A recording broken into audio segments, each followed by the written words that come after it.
Hello everyone, I'm Snehashish and I'm here to help you out understand the accounting subject.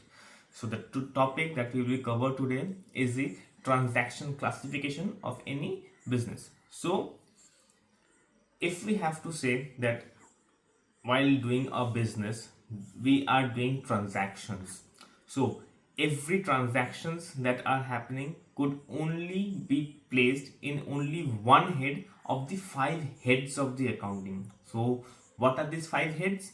First is asset, second is liability, third is income, fourth is expenditure and fifth is capital. So the first thing is asset. अभी asset होता क्या है?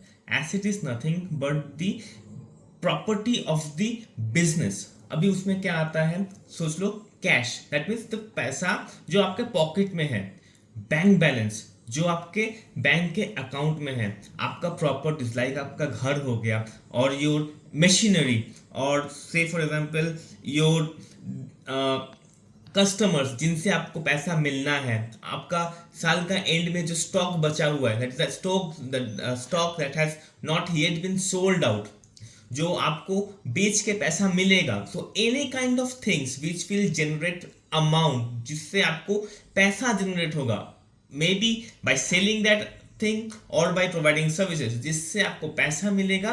Those kind of things are your assets. So the next thing is your liabilities. अभी liabilities क्या है? मतलब ऐसा चीज बिजनेस में जिससे आपको पैसा देना है. सो वैसा क्या हो गया? से for example you have bought something on credit. आपने उधार पे किसी से कुछ सामान लिया है, तो अभी क्या है? यू नीड टू पे दैट पर्सन और पे that business. So that is your liability और a creditor.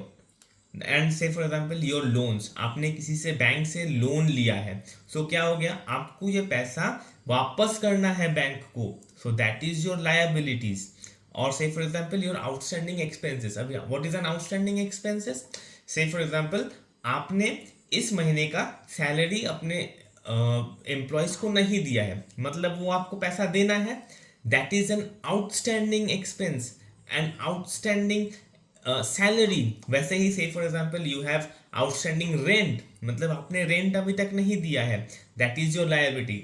Also we have unearned revenue. मतलब क्या हुआ?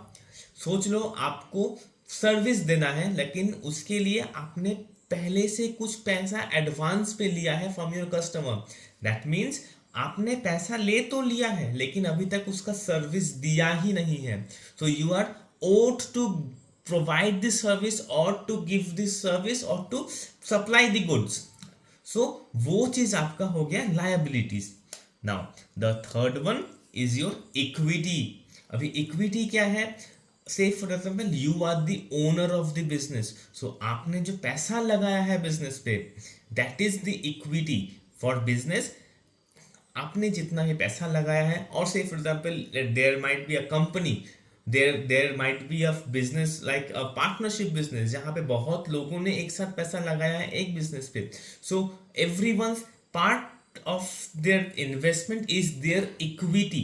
Equity is nothing but the part of amount that is being invested in the business. Also retained earnings. अभी retained earnings क्या है? For the timing, let's consider retained earning is a part of profit being set aside.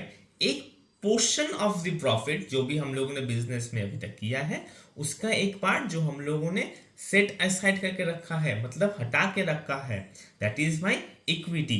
Now the fourth topic is my revenue. अभी revenue क्या है? जहां से मुझे पैसा जनरेट हो रहा है. That could be what that those things could be, say for example I am selling goods. मैं कोई सामान बेच रहा हूँ कस्टमर्स को. That is a point where I am generating revenue.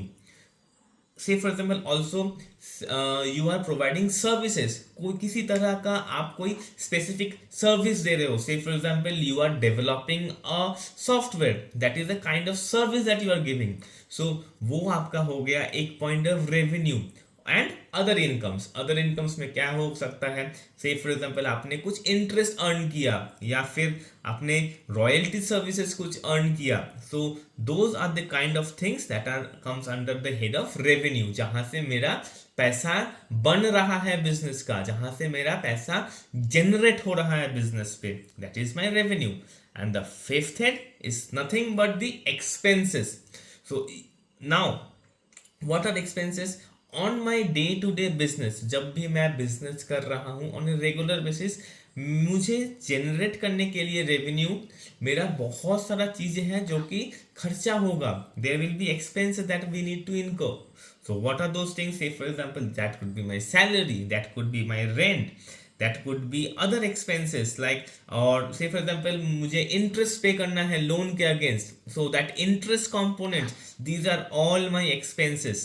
so जो चीज मुझे बिजनेस करने के लिए मेरा जो खर्चा है, my day to day business running करने के लिए the day to day expenses that I need to incur, that will all those expenses will be coming under my this head that is called expenses. So in nutshell, we have 5 topics, we have 5 types of accounts: assets, liabilities, equity, revenue and expenses. So हम लोगों ने आज क्या सीखा? There are 5 types of accounts. First assets, उसमें क्या है, which is your life line of the business. उसमें क्या आता है? आपका पैसा, आपका बैंक में जो बैलेंस पड़ा है वो. आपने दुकान खरीदा, दैट इज योर इन्वेस्टमेंट, वो दुकान. आपने कोई मशीनरी परचेज किया, that machinery is your asset. अभी liabilities, the second one is liabilities. Liabilities में क्या आता है? आपने किसी से पैसा उधार पे लिया, आपने लोन लिया, आपको पैसा देना है फॉर योर एक्सपेंसेस जो कि अभी तक आपने दिया नहीं है. Those are your liabilities. The third one is your equity. Equity मतलब क्या है? आपने जितना पैसा बिजनेस में डाला उसमें क्या हुआ? The investment that you have made into the business, that is your equity. The fourth one is revenue. अभी पैसा बनाना, बिजनेस करोगे तो पैसा तो कमाओगे ना, that is nothing but your revenue. And the fifth one is your expenses. अभी business करोगे तो खर्चा तो होगा ना, सो दैट इज योर एक्सपेंसेस. इस एक्सपेंसेस में क्या आता है? आपके स्टाफ्स का सैलरीज एंड वेजेस. आपने ऑफिस एक रेंट पे लिया तो उस ऑफिस का रेंट. आपने इलेक्ट्रिसिटी तो यूज कर रहे हो ना, तो उसका बिल भी तो देना है.